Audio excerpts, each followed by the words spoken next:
What's going on, it's your boy Syntell with the Intel, and you already see we got a new guest and a new format in the building. Hey, Alexis, one of my absolute homies, because we share a common goal, and that is being film critics. We are both members of the Denver Film Critics Society, and I would like to introduce you to all of my Syntellians. Hey, round of applause, everybody. Well, Alexis, how thank you so doing much today? for having me here. I'm great. Hello, everyone. Oh, you have no idea how happy I am that we are changing things up and still making film the most important thing of this. We're just getting out of award season, getting out of one part of award season and hopping into a new part of award season. So everything is kind of discombobulated, nominations, winners, all kinds of stuff. And you are one of the most perfect individuals that I can pick your brain regarding what it is that worked, what didn't, and what are your expectations. So without further ado, let's get started. We just got out of the Golden Globes, and as we speak, the Critics' Choice Awards is actually going on. Let's kind of like roll back a little bit, because the Golden Globes to me feels like the very first big hurdle in award season. And there's been a couple of surprises, a couple of things that were missed. Overall, how are you feeling about the way it's been ushered in so far? Most of the wins were pretty expected. Most of the nominations were pretty expected. I didn't have any like huge upsets with the Globes. Usually there's like something that's like a wild choice. And there were a few of those maybe in the TV areas. Mhm. But I feel like for movies, it was kind of a lot of ones where I was like, yeah, okay, that's about what I would pick, or like, yeah, this has been getting a lot of, recognition in different areas, different critics groups, different things. So there was a lot that I was kind of like, yeah, okay, that seems about in line with what I thought we'd see.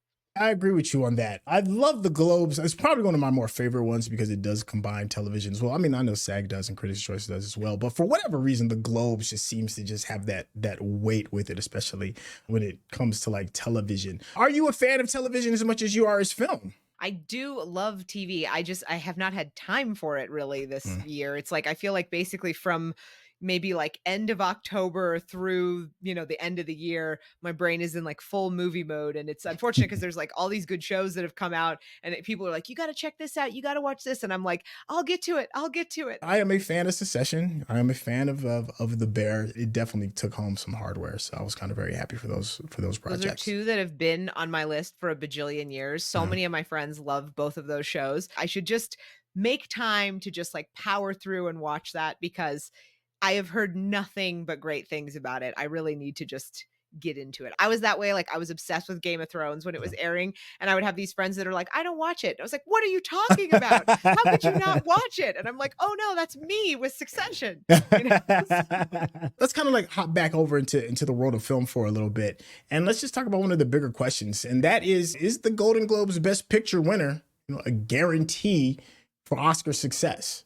I mean, I think at this point, like nothing's necessarily a guarantee for anything. It's like things are so weird, and like the Barbenheimer phenomenon, but then like, Killers of the Flower Moon is fantastic. There were a lot of really, really good movies. And I feel like so much of the time things could just go anywhere. Poor Things was one that like I saw that late in the year, didn't expect that to be like something that I loved that much. And then I was just like, I love this. This is amazing. So suddenly that became this thing where I was very like, okay, it's going to be this, and this is probably going to be my top 5. Watch Poor Things, was like, well, now I got to reassess my entire top 5. So I think, there were a lot of very pleasant surprises in terms of like movies last year that I just was like, man, these are all strong. It wasn't really anything that I was like, I'd be bummed if this won. Most of the categories were stuff where I was like, well, I'd be pretty happy with any of these winning, really. Here's my little micro hot take. If Killers of the Flower Moons pulls off Best Picture, I will be a little upset. I will be. And I think that it is good enough to do it. I just personally just don't want it to win. I got a beef with Killers of the Flower Moon. I think Leonardo DiCaprio did a sensational job, but he always does a sensational job. I think he's like Tom Brady. You just kind of get sick of seeing him win, but you can't ever say that he's bad. I like Scorsese. He's done such an amazing job, but it's like celebrating a whole group of people that kind of got ignored by the film. So I got a bone to pick with Killers of the Flower Moon. Do you have like a bone to pick regarding any project, be it Best Picture or sound or costume or Best Actor or Actress? I mean, not really. Like, I think, like, I really love Lily Gladstone. I think her performance was amazing. And then I think, even with our Denver Film Critics, awards, there's certain ones where I'm like, man, I really hope people vote this way. But then you kind of know, like, I feel like with Emma Stone, it kind of was like she came in and everyone was like, oh, this is it. This is the performance. Mm, And in a way, sort of overshadowed the Lily Gladstone performance, which I get because Emma Stone is the center of that movie and Lily Gladstone is a little marginalized in terms of like there's big chunks of that movie where she's just sort of bedridden and it's like no, but she's so great, I want more from right. her perspective in this. So I get it. I think there's a lot of it where it's like, well, I understand it, but I still wish more for Lily Gladstone, or like, well, I get it, but I still wish, Barbie had a better chance of like sweeping a bunch of categories. Mm, So there's things like that where like it makes me sad in a way that we're looking at Barbie as like, well, it's the commercial win. It's the fan movie. It's the big like mass movie. It's like, no, but it's a really good movie too. Oppenheimer's the serious movie and mhm, Barbie's like the fun commercial movie. It's like, right. no, they're both serious movies. They both accomplished huge things. They both like it's the same thing. It's just one's like a pink comedy and one is like a, gritty, like dark, Christopher Nolan character exploration. They're both accomplishing a lot in different ways. And I hate that we've kind of just relegated Barbie to like, oh yeah, that fun movie that we all saw. Like, yeah, we brush it off like it's not actual art. And man, it really is art. I love Yes. that movie. I feel like there's like this negative connotation with having a movie that you just actually enjoyed, and I actually just really just had a Mhm. good time with Barbie. But a lot of times those kind of projects don't get looked at for Best Picture because I guess there's this idea that it has to be artsy beyond measure and say something hidden or something that just goes beyond like I had fun, and these box Mhm. office sales reflects the fact that I'm not the only one, and I Yeah. feel like that kind of gets thrown on Barbie, and it's like, well, it's just a fun movie. I'm like, that's the point. You're going to have fun and enjoy something. Why should it be kind of like punished for that? And I think there's also just this idea too that like if something makes a lot of money, then it ceases to be an artistic work. And I think that's a little bit of what's happening to Barbie too. Is like, well, Killers of the Flower Moon didn't make a bunch of money and it's like streaming on Apple and it's like, well, whatever. So that's real artistic film. And Mhm. it's like, well, Barbie got, $1 billion. That's not art. It's like, but it is. You can make It's- money and do art at the same time. I think Barbie is such a good example of that yeah. that it's kind of like I think in a way it's like the second that a film gets too successful, we Mhm. kind of have this thing of oh, it's too successful, therefore it is no longer a film, it's just a movie. Yeah. And it's like, well, no, it can be both. You can have, I mean, like, when you think about like Lord of the Rings, Yes. obviously beautiful films, obviously hugely successful, but also regarded as like a cinematic, beautiful masterpiece. In a way, I think it's like, people always talk about like, oh, Marvel movies aren't art or whatever. And there's that whole debate. But I think like in a way, it's like the Marvel thing kind of messed it up because it's so easy for people to dismiss those movies Mhm. because they make a lot of money that it's like, well, yeah, Endgame made a lot of money, but I mean, it's not best picture material. And I think they're putting that same thing on Barbie, but it's like, but Barbie isn't like a franchise movie and it isn't like it does have a message and it is, this work of art and it is Mhm. kind of like an auteur vision. As much as I love, Endgame, I think it's amazing, but I also think Endgame feels more like a product Mhm. then Barbie feels more like a filmmaker's vision. Endgame had to be the realization of all these different, it's like it had to work in so many different ways in terms of like the Marvel machine. Mhm. Barbie is like its own thing. It's its own film. It's got its own message. It's got its own, style. Don't lump that into the same category as like, it's a big popcorn commercial movie. It's like, did no one hear America Ferrera's speech at the end? Did no one pay attention? That part. There's No. meaning in this movie. I'm sitting here looking at some of the denominations from the Golden Globes regarding Best Picture. We have Oppenheimer, Killers of the Flower Moon, Maestro, Past Lives, The Zone of Interest, and Anatomy of a Fall. And the big thing that was missed on that list was, of course, Barbie.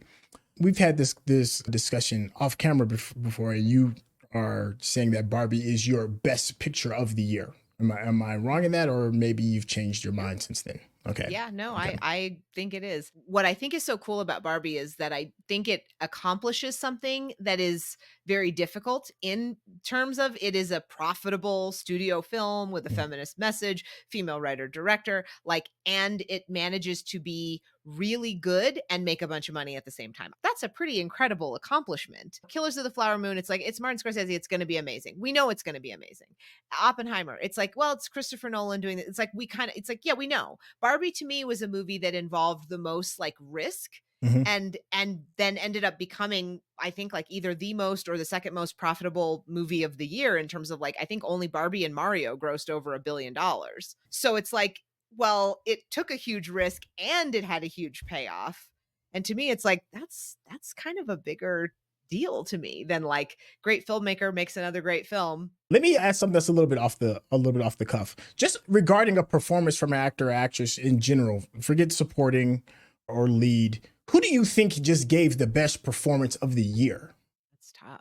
There were so many that I think like worked in different ways. It's disappointing to me that like I think Margot Robbie is so amazing. And I think in a way it's like people go, well, she's pretty. So she's pretty and she played Barbie, but it's like she had to do like a whole emotional range in there that was like very impressive.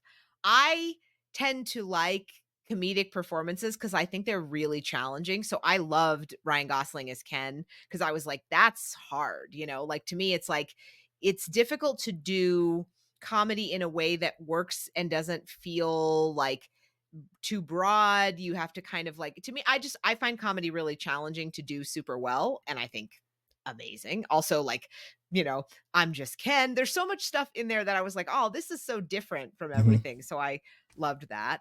I'm looking at the list now. I mean, obviously Killian Murphy, amazing. Mhm. I love Leonardo DiCaprio. I love Leonardo DiCaprio, but he was not my favorite part of Killers of the Flower Moon. But it's Leo. So it's like it's kind of one of those things where it's like anything he does is going to be good. But to me, I was like, yeah, it's good. But like De Niro's better in this and Lily Gladstone's the best in this, you know, like Mhm. and I was just kind of like, okay, you know, like in a way it's almost like maybe that's on me because I'm grading like I'm like, well, I expect A plus work from you at all times. So if you give me an A, I'm like, yeah, okay, you gave me an A, whatever. It's not an A plus, you know. I would have loved something for Barry Keoghan because I loved Saltburn. I feel like that's such a bold performance. It's so Yes. interesting. He's like awful, but so fascinating. To me, like Saltburn was one of those ones where I knew it was not going to get like a ton of love because it's almost like a little too campy or like a little too like pop culture appeal for Okay. it to be really considered like artsy. So I kind of knew that it was like, well, people are going to be like, oh, that's like the trashy, campy movie. But it's amazing. And like Rosamund Pike is amazing. Like there are some performances in there that are fantastic. I just feel like we were kind of spoiled this year with like we had so many good movies, we had so many good performances in those movies. I mean, the entire like Barbenheimer phenomenon just kind of like revived movies in a way where it was like, look, we can make really good things and they can do well and people Yes. can go see them and we can all have discussions about them and you know letterbox can be popping off with like you know reviews and different things. It's like, oh, okay, movies are back, you know. I was so grateful for the whole Barbenheimer thing because it put the success on us in a way that made it fun. The very first time I actually saw fandom at its height was like The Color Purple when my mom went. This was like back in like what's this like 1987 or something, I believe, when the first Color Purple came out, and people actually like dressed up and had this whole like event. And I didn't really see that again on that level until Black Panther. And Mhm. then I saw it again, like in its full form, within its full favor with Barbenheimer, not even necessarily Barbenheimer, more so with just Barbie, just in general. And I think it's emphasizing something that may be starting to be lost in the theater, and that is crowd participation, finding something else Yeah. outside of just going to the theater to see it, coming together as a tribe or as a group to enjoy Sure. the experience. Because now the way technology and stuff is set up, that you can kind of have a Fox kind of cinematic experience at home with your big gigantic 81-inch screen and your surround sound or whatever it is. But there is something different about the theater experience, and that is the community and the people that go there. And when Barbie came by and had everybody dressing up, and then combining it with Oppenheimer and the Barbenheimer, and we're going to see these dolls and we're going to see nukes explode all at the exact same time, it just created this new culture that I haven't seen in quite some time. And I think theaters like need that. And I also feel that the Barbie does need to be rewarded for that, for reviving the culture of the cinematic experience, because it's disappearing, sadly. To me, I think a lot of it is disappearing, and I don't want that to happen. Completely agree. I completely agree with you. I think like it was so interesting during that entire Barbenheimer thing of like people that are not like movie people. I mean, with us, it's like we're movie dorks. We know all about these different things. We go to the movies. We're the people that are like, I'm really anticipating this like dark, gritty drama that's like 3.5 hours or something, but most people are like, I don't want to go see that. I want to go see like a fun movie. So to have people that are not film people that are like, I'm going to go do Oppenheimer today, and then I'm going to do Barbie tomorrow, and I'm going to do a Barbenheimer, like to have that be this like pop culture thing Mhm. was so interesting. Like to have where, like memes are used for good instead of evil, like it was like, this isn't like with Morbius. This is an Right. actual like good thing that we want to make memes about, So I think like it was cool to see kind of pop culture jump on that in that way. Like Oppenheimer in particular, like there's people that I'm like, there's no way like this person is going to sit through like a 3-hour movie about the creation of the atomic bomb. And Mm. then they do. They're like, well, yeah, because I'm going to do that in Barbie because I'm doing the Barbenheimer. It's like, oh my God, okay. Like we're getting people that are not like gonna sit through these type of movies to Mm. pay attention and go, hey, wait a minute, that was really good. We all probably have like a movie that we've seen in a theater that seeing it in a theater really enhanced that experience. And I do agree with you that that kind of has gone away with COVID happening and making it where we couldn't go to theaters. And then everybody just started watching things at home and then streaming. It was just this weird situation of like, I'll wait like, 2 months and it'll be on streaming. I don't need to go to a theater to see it. So it was nice that we had this thing that pushed everybody to like dress up in pink, get all your friends together. We're going to go see Barbie. You're going to go do it. Go take like a selfie at the theater in one of the little Barbie boxes that they have set up. It made it where going to the theater and participating in that together Mhm. was a big part of it. Mhm. And I do miss that kind of experience. I remember like when Game of Thrones aired, it was like people would be live tweeting Game of Thrones as it was happening. And then it got to the point where it was like, well, no one's watching this live. There's no live anymore. Like it dropped and we're streaming it, and so you'll see a bunch of different stuff at different times, but there's no like scene by scene the whole internet reacting together kind of thing in that same way anymore. And movies are kind of like that, where it's like we don't have that like let's all go to the theater. And I mean, how many YouTube videos did we see of like, Captain America gets Thor's hammer and the whole theater goes insane because like, Yeah. oh my God, everybody's like screaming about this thing. We get that for these big blockbuster things, but it was cool to have something like Barbie that wasn't, a pre-existing giant franchise. People were just like, yes, put on pink and let's go see it. This is going to be our cool thing that we all do together. I Yeah. love that. I wish we had more of that. Another thing that I really enjoyed about Barbie was that it really recognized and understood its audience, and it knew how to market towards them. I think that there's a challenge that like let's just take Marvel for existence when it comes to like female dominated projects. Let's just take like the Marvels for example. Barbie is a perfect example of that. You can put butts in seats to see this, but we really need to work on the marketing. I need to show people that this is this amazing project with these female superheroes, and I promise you will love it if you would just give it a chance. Barbie made it fun, whereas the Marvels may not have necessarily made it as fun or made people as willing to want to take that risk. So I'm like, I need everybody else to pay attention to the script that Barbie has written so that we can get more butts and seats, because we need people going to the theaters. People, I don't think you understand. It's crucial. It's critical. We need people to come It's in. dire. The situation is grim. I had asked you earlier, who do you think had like just like the best performance just overall?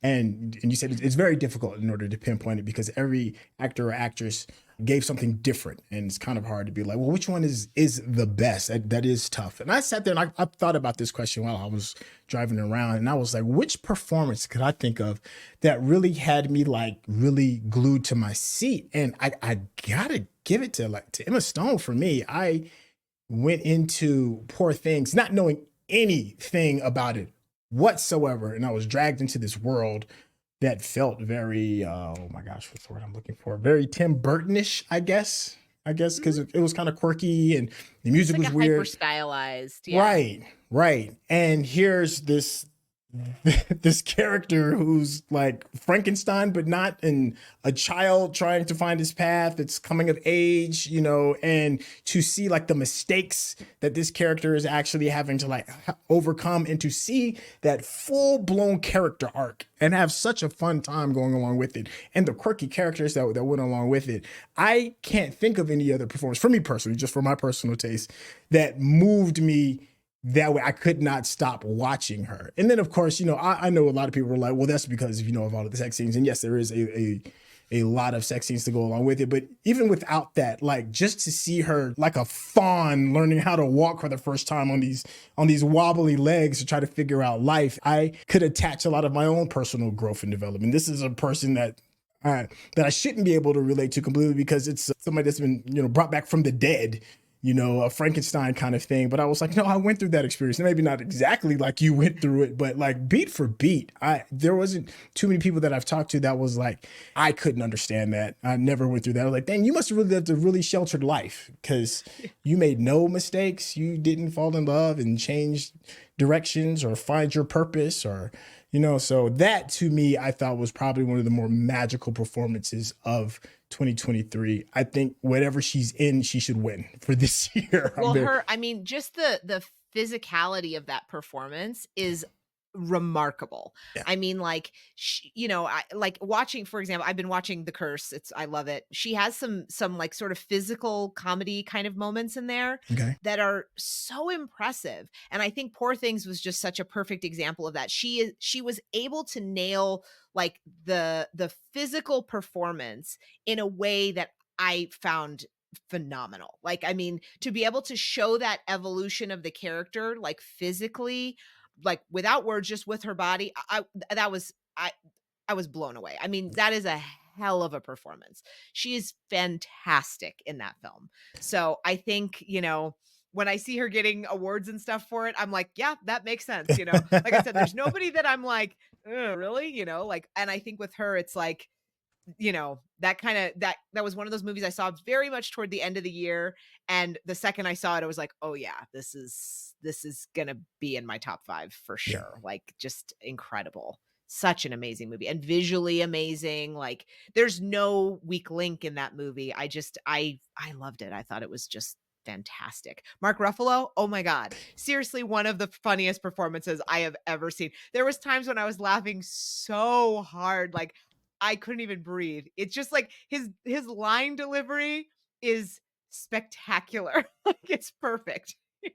Yes, yes, I couldn't agree with you more on that. Even the performance of William Defoe. Defoe is another one of those like DiCaprio kind of like artists where they just always bring something, right? Totally.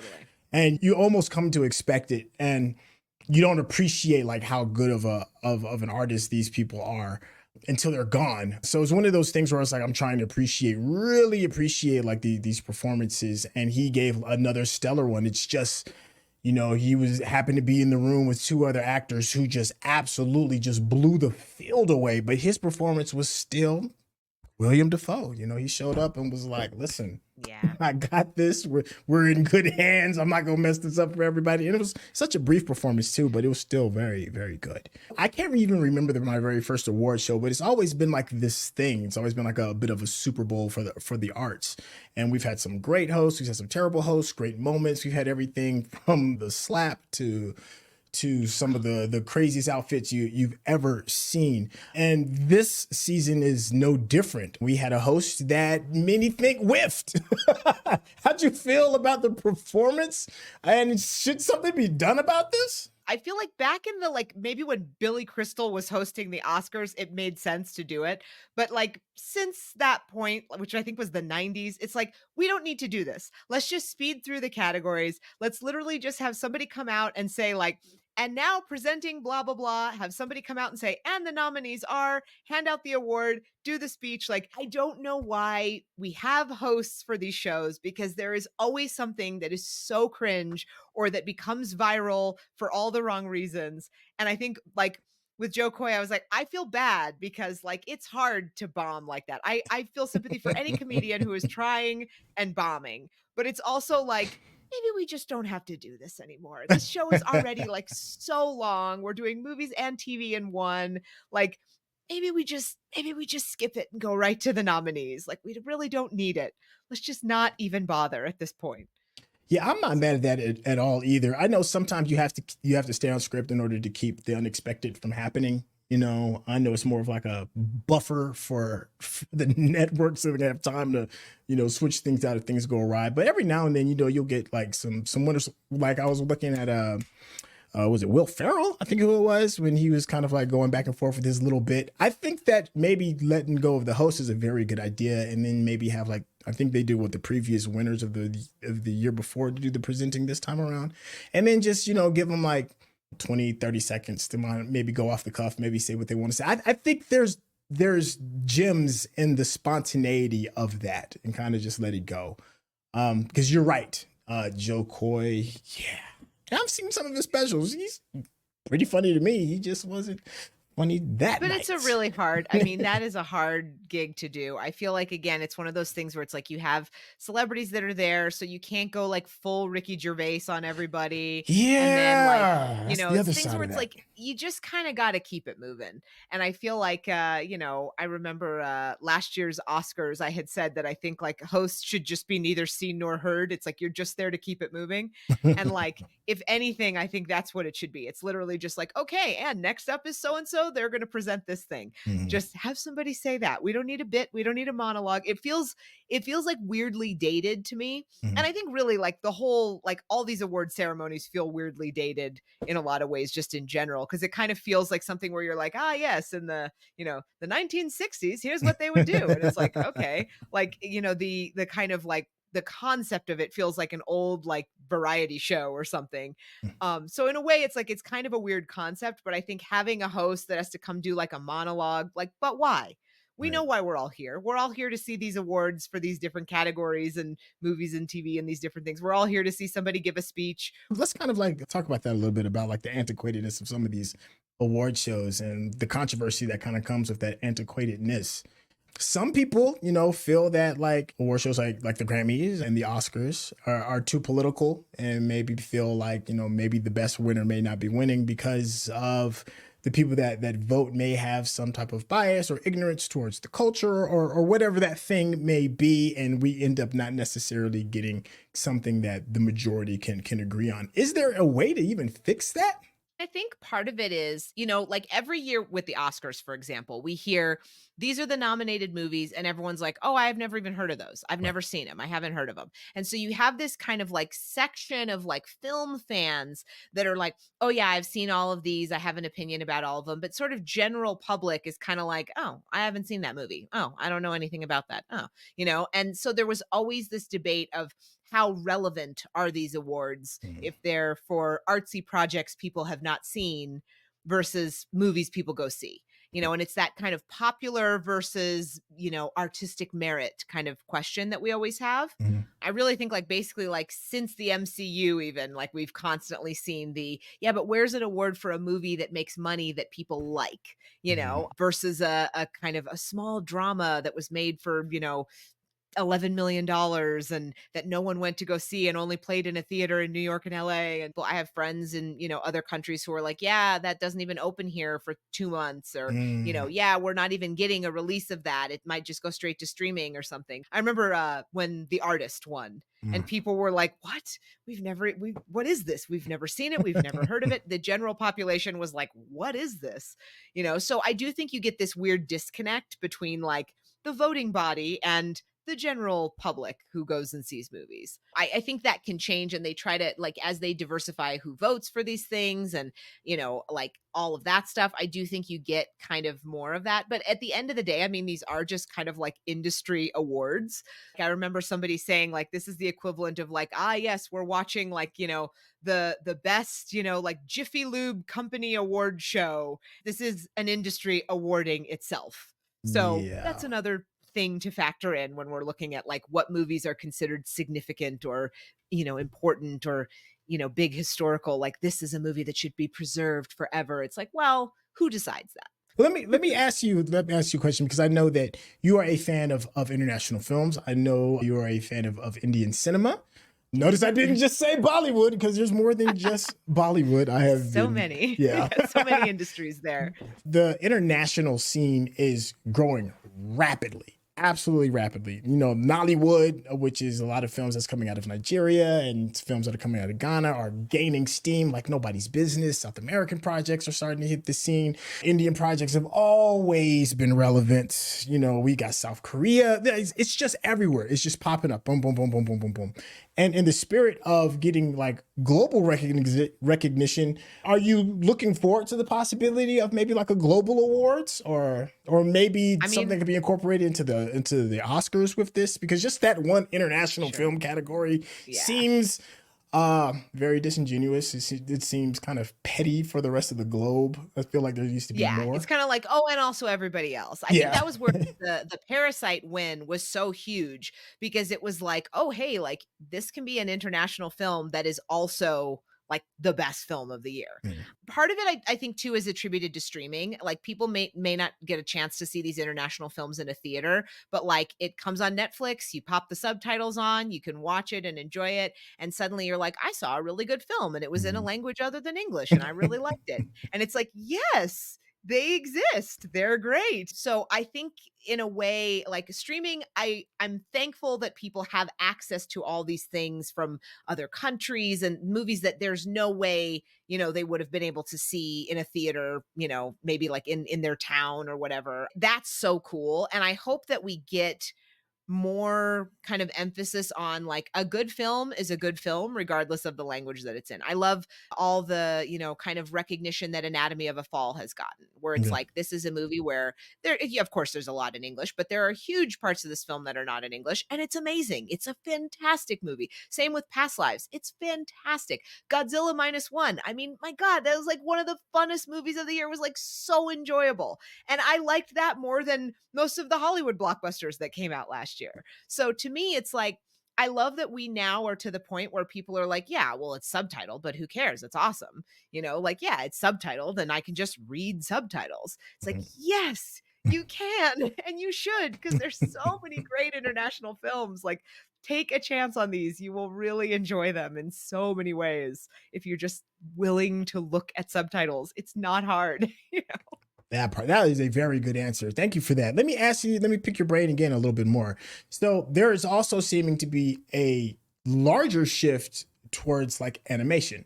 How do you feel about that regarding recognition and or awards, and or just, even getting more people involved? And are you even on board with that? I love it. There's always a film and art thing, or is it a product? Like is an artistic vision? Is it a product that we're marketing? And film is always a little bit of both because it's always like it's a business and it's an art form. Animation is great because it's like, are you going to really argue that this isn't an art form? All these artists that worked on it, like, are you going to watch Spider-Verse and tell me that's not art? So I think I really like what something like Spider-Verse is a great example where it's like they're able to use things like, color and the way that, the walls are crying and these different like, oh man, so many beautiful visual things that add so much to the story. And those are kind of elements of filmmaking that I think people maybe don't always think about. The average person is probably not sitting around being like, oh, the cinematography of this scene. But when you see an animated film, you have to think about that stuff. It's put there so intentionally by Mhm. the filmmakers because it doesn't exist. Someone literally has to create it. Mhm. It's not like, we shot in this room and that was there or whatever. It's like, no, no, no. This everything has to be like so specific in an Mhm. animated film. So I love that animation makes people notice those things. Like when you see, oh, the color of this scene's completely changed, or the way they drew this character is completely changed, or like the model on this thing. It's like those are all such intentional decisions and it draws people's attention to those decisions in a way that I think makes people appreciate those aspects of filmmaking. I hope animation gets way more recognition in every category beyond just kind of a best animated film because animated films are amazing in so many ways, Yeah. beyond just being, it's a good animated film. It's like, no, it's a good film, like Yeah. just period. To kind of piggyback off of that, I think one of the things that doesn't get enough notice regarding animation is voice acting. That is a real Yes. talent. It's not just reading these lines. You have to invoke something that you can't see or you can't physically embody, and it has to be believable. And when you see actors or actresses who don't know exactly what it is that they're doing, then it kind of comes off flat on the screen. I personally feel that they don't necessarily get enough recognition. So if I could create like a magical award out of thin air and be like, I think this needs to be looked at, I would definitely put something in there for voice artists. And voice artists, Yes. not just in animation, but also in video games as well. Some of your favorite video games you love because of some of the hot takes that they have. CJ from oh my gosh, from Grand Theft Auto is probably one of the more well-known and most memed voices when it comes to video games. And there's a reason why like you feel some kind of way when you hear that. And I think it does need to be recognized.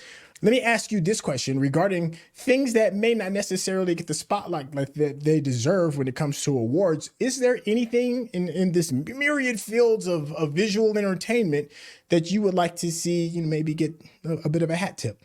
Sure. I mean, I think like stunts, for me, like stunts is one of those things like we need a category for stunts. We've needed a category for stunts.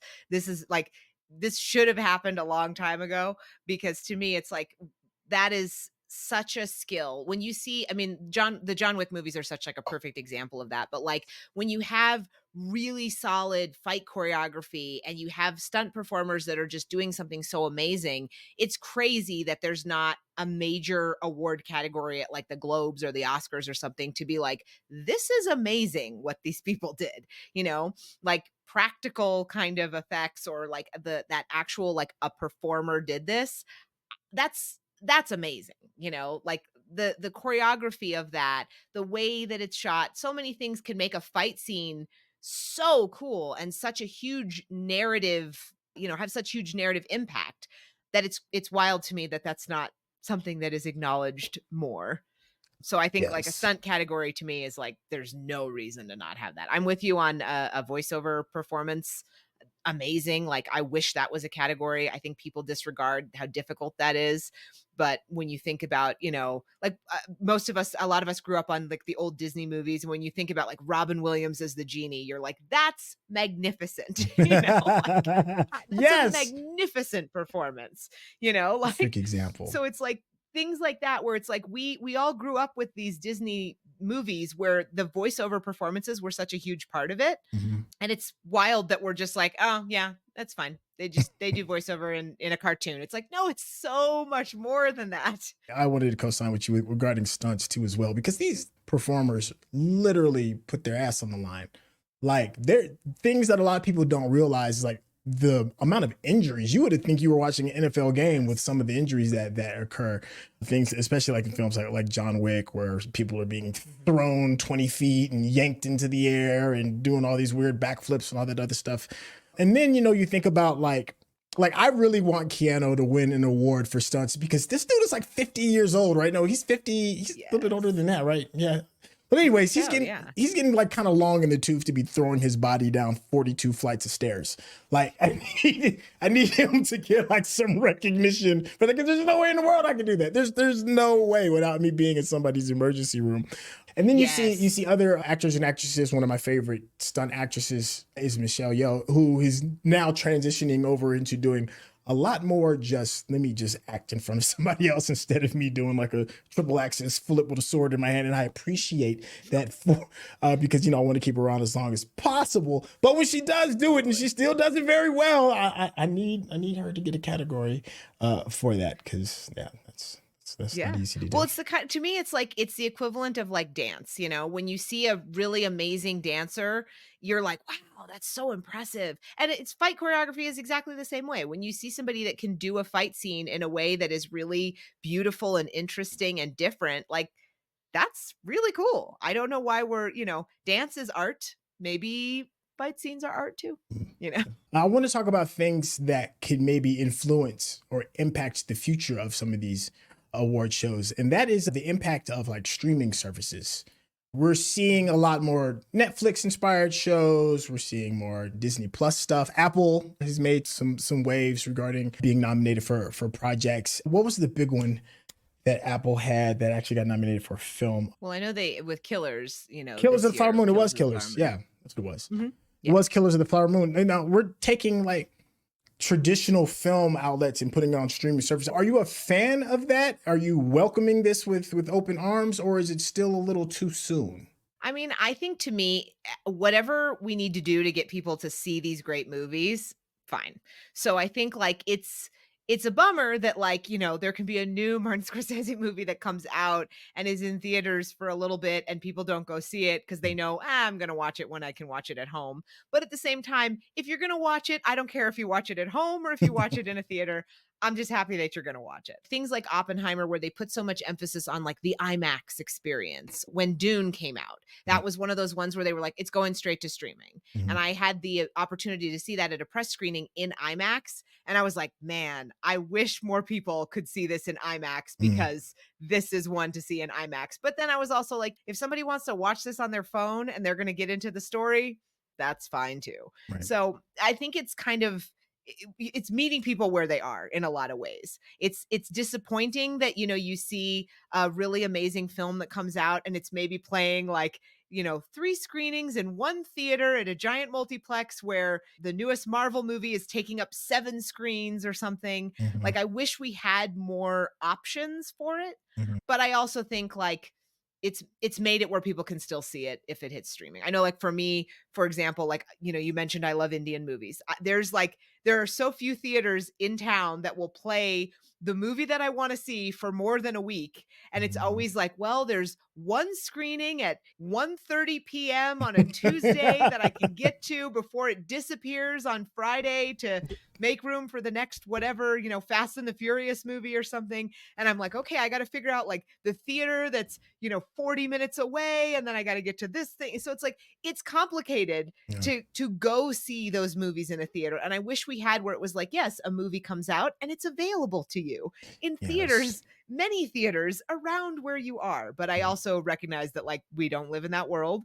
So if people are going to watch it on streaming, as long as they're going to watch it, great. Well, I kind of brought that question up because I know it kind of like opens up a bit of Pandora's box when it comes to technology and movies and television that we love and enjoy, and it's going to have an influence. Now, give me a moment while I put on my tinfoil hat. Put on my little tinfoil hat.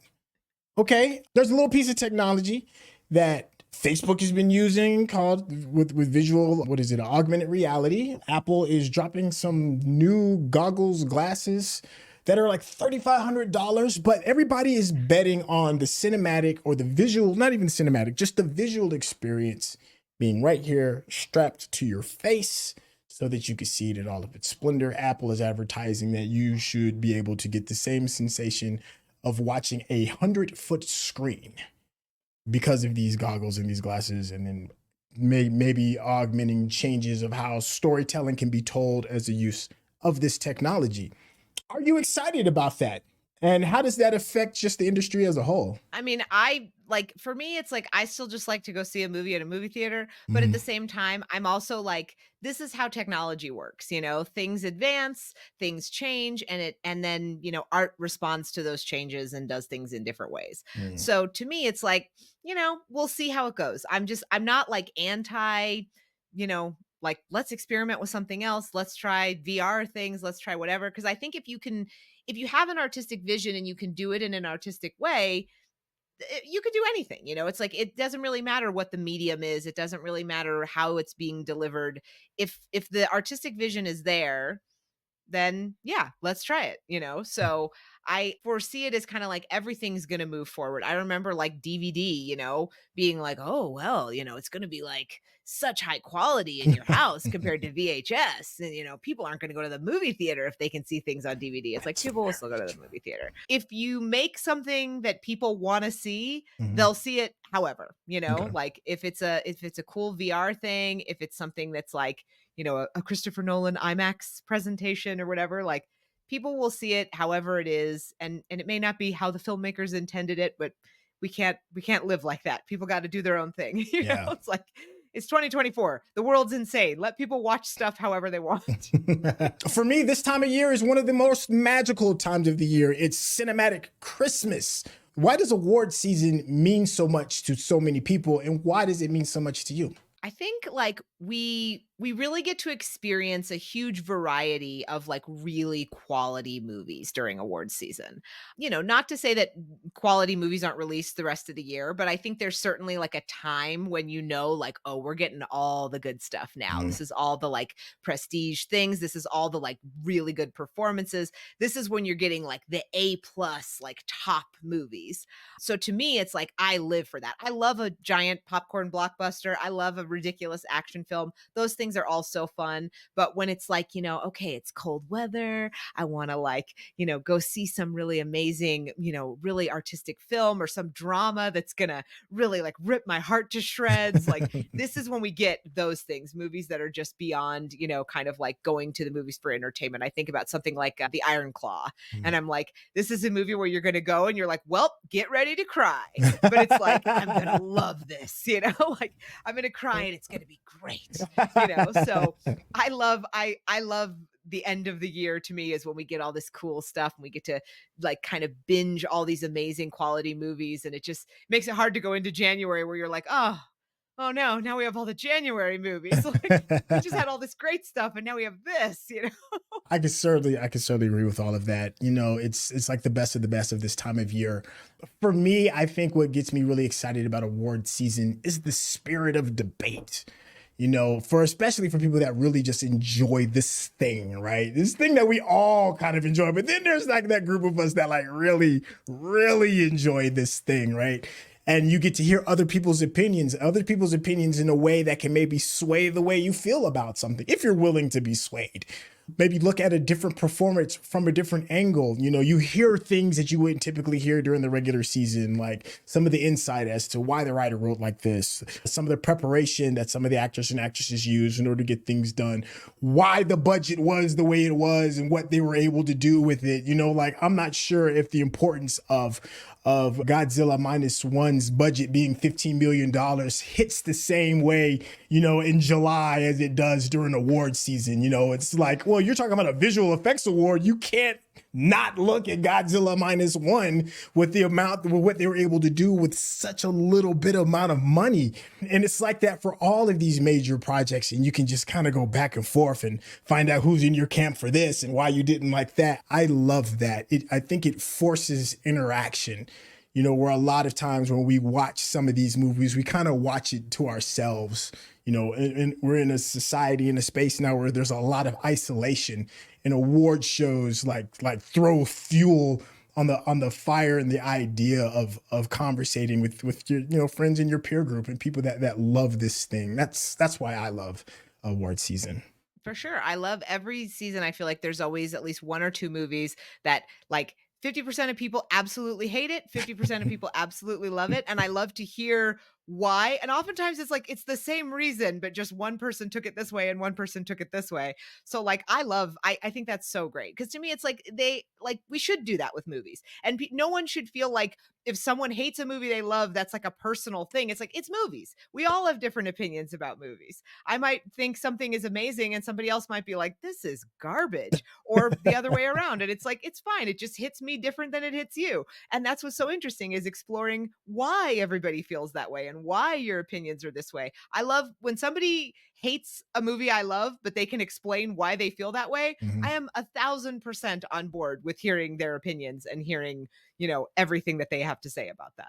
Yes, yes. And for those that are paying attention and watching this, you know, it's good to have your opinion, but it's also good to listen. That's Yes. the other thing. Like, you know, old people always say, you know, God gave you two ears and one mouth for a reason. Two, you need to listen more than you need to speak. In award season is a For sure. great time to actually do that. This is a good place to kind of like wrap this up. I hope everybody has enjoyed their time. I hope you've been enjoying like some of the shorter form content that we've been using as well. They'll bring you along so you can see the bigger picture. Alexis, is there anything you want to say out loud regarding what we've talked about, and or, you know, throw out your socials to make sure everybody can get in contact Sure. with you? Absolutely. Yeah. Just go see movies, support movies. Let's keep doing movies, okay? You know, like And then as far as socials, you can find me at Trashwire all over the place: TikTok, Instagram, YouTube, Facebook, all of the things. Do a lot of mini reviews there. And I try to give you quick, should you see this in 60 seconds or less in those videos. So you can find me everywhere there. And I will happily engage in a movie debate with you in the comments. So. Hey, let me be one of the first to co-sign on that with you, because your short form reviews give me life, because I'm like, I just need this vitamin. I need this quick vitamin of something intriguing and interesting. And I wake up in the morning and I see your stuff and I'm like, oh, bang. I didn't know needed to know the best 5 of this particular genre and why. Like, you have like these cool little ways of just drawing you in, and you make cinema fun. So head on over there and make sure you show some support. Much. Hit that subscription button, like, and all of that, because I promise you, all the you things will not be that you do, all the little, like and subscribe and comment and share and, all that stuff. Yeah, all of that stuff. And y'all already know how to get in contact with me. Hit the like, subscribe, all that good stuff. And we'll catch you all on the next project. All right, y'all. Take care. Awesome. Peace.